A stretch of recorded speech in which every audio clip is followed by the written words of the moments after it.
नमस्कार दोस्तों, स्वागत है आपका हमारे चैनल में। आज हम आपको शीतकालीन सब्जी फसलों की खेती से लाभ कैसे उठाएं इसकी जानकारी देने जा रहे हैं। हमने भी अपने छत पर इस प्रकार ग्रो बैग्स में शीतकालीन सब्जियों के बीज बोए हैं और इसकी पौध तैयार कर रहे हैं। आपको भी इस प्रकार सब्जियों की खेती आप टेरेस पर भी कर सकते हैं और खेत में भी कर सकते हैं। इसकी महत्वपूर्ण जानकारी आपको दे रहे हैं। दोस्तों, शीतकालीन मौसम में किसान भाई अक्टूबर नवंबर माह में सब्जी फसलों में मटर, आलू, धनिया, मेथी, मूली आदि सब्जियों की खेती कर लाभ उठा सकते हैं। अब शीतकालीन सब्जियों के लिए कैसी भूमि आवश्यक है इसकी बात करते हैं। तो शीतकालीन सब्जियों में मटर की खेती हरी फली के लिए की जाती है। मटर की खेती के लिए हल्की मिट्टी सबसे अच्छी समझी जाती है, परंतु इसे कृषि उपयोगी सभी प्रकार की भूमि में सफलतापूर्वक उगाया जा सकता है।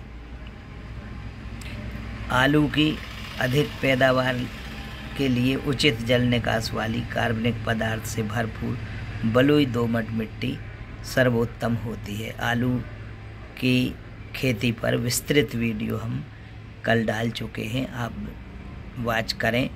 आलू की खेती की संपूर्ण जानकारी उसमें दी हुई है।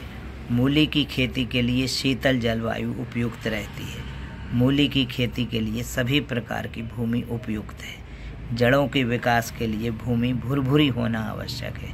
मेथी, पालक शीतकालीन पत्तेदार सब्जियां हैं।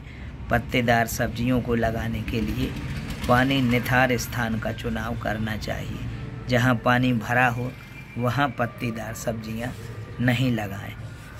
अब भूमि कैसी चाहिए शीतकालीन सब्जियों के लिए? तो मटर के लिए खरीफ की अल्पकालीन फसलों जैसे मक्का, खीरा, टिंडा आदि की कटाई के बाद खेत का पलेवा करके आवश्यकता के अनुसार जुताई कर खेत तैयार कर लें। इसी प्रकार सभी शीतकालीन सब्जियों के लिए खेत तैयार करें। पालक आदि पत्तेदार सब्जियों को लगाने के लिए भूमि की गहरी खुदाई कर उसे ढीले रहित व समतल बना लेना चाहिए। अब शीतकालीन सब्जियों के बोने के समय की बात आती है तो मटर को मैदानों में अक्टूबर के प्रारंभ से 15 नवंबर तक बोना उचित होगा। पहाड़ों पर मध्य मार्च से मई के अंत तक बुआई की जाती है। पालक, मेथी आदि पत्तेदार सब्जियों की बुआई वर्षा का जोर कम होने पर सितंबर से दिसंबर तक आप कर सकते हैं। आलू की रोपाई का उचित समय अक्टूबर का दूसरा पखवाड़ा है। अब शीतकालीन सब्जियों के लिए जलवायु की बात करते हैं तो शीतकालीन सब्जी फसलों में आलू की अच्छी पैदावार के लिए हल्की जलवायु की आवश्यकता होती है। आलू की फसल सभी प्रकार की जलवायु में उगाई जाती है। आलू की रोपाई के लिए उचित तापमान 24-25 डिग्री सेल्सियस होता है।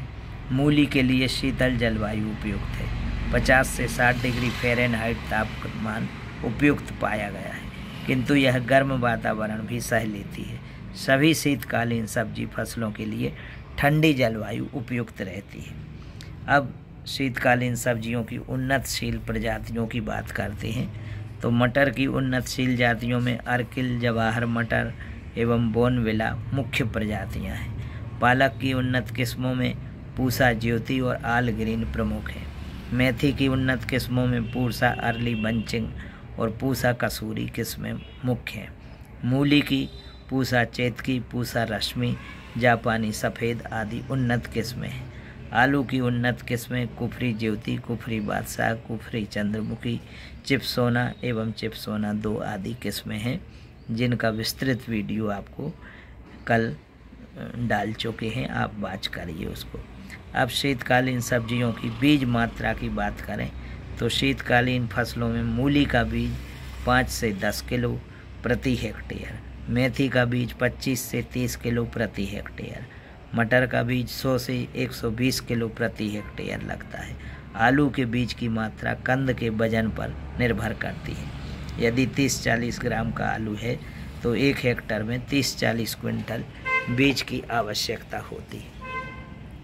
अब बीजों की बुआई और बीज अंतर की बात करें तो शीतकालीन सब्जी फसलों में मूली का बीज 2 सेंटीमीटर गहराई पर बोना चाहिए। मूली में कतार का अंतर 30 सेंटीमीटर व बीज का अंतर 15 सेंटीमीटर रखना चाहिए। मेथी की बुआई क्यारियों में बीज छिटक कर या कतारों में की जाती है। मेथी में कतार का अंतर 25 सेंटीमीटर व बीज 10 से 15 सेंटीमीटर की दूरी पर बोना चाहिए। मटर के बीज को 4 से 5 सेंटीमीटर की गहराई पर बोना चाहिए। कतार से कतार की दूरी 30 सेंटीमीटर और पौधों से पौधों की दूरी 8 से 10 सेंटीमीटर रखें। अब खाद और उर्वरक की बात करें तो शीतकालीन सब्जी फसलों में मूली में गोबर खाद 100 क्विंटल, स्फुर 50 किलो तथा पोटाश 100 किलो खेत की तैयारी के समय प्रति हेक्टर दें। नत्रजन 100 किलो 2 भागों में बोने के 15 दिन बाद फिर 30 दिन बाद देना चाहिए। मेथी में गोबर की खाद 180 से 300 क्विंटल प्रति हेक्टर, 25 से 50 किलो स्फुर तथा 50 किलो पोटाश प्रति हेक्टर खेत की तैयारी के समय देना चाहिए। नत्रजन 30 से 80 किलो प्रति हेक्टर टॉप ड्रेसिंग के रूप में देना चाहिए। मटर में 20 किलो नत्रजन, 40 किलो फास्फोरस, 20 किलो पोटाश प्रति हेक्टर की दर से देना चाहिए। संपूर्ण फास्फोरस तथा पोटाश की मात्रा बुआई के समय देना चाहिए। फलों की तुड़ाई के बाद 10 किलो नत्रजन डालकर हल्की सिंचाई करें। आलू की भरपूर पैदावार के लिए गोबर खाद 15 से 20 टन, नाइट्रोजन 120 से 150 किलो, फास्फोरस 80 किलो, 500 ग्राम सुपर फास्फेट, 80 से 100 किलोग्राम म्यूरेट ऑफ पोटाश प्रति हेक्टर दें। गोबर की खाद प्रथम जुताई से पहले खेत में समान रूप से बिखेर कर मिट्टी पलटने वाले हल से जुताई करें। अब दोस्तों शीतकालीन मसाला फसलों की बात करते हैं।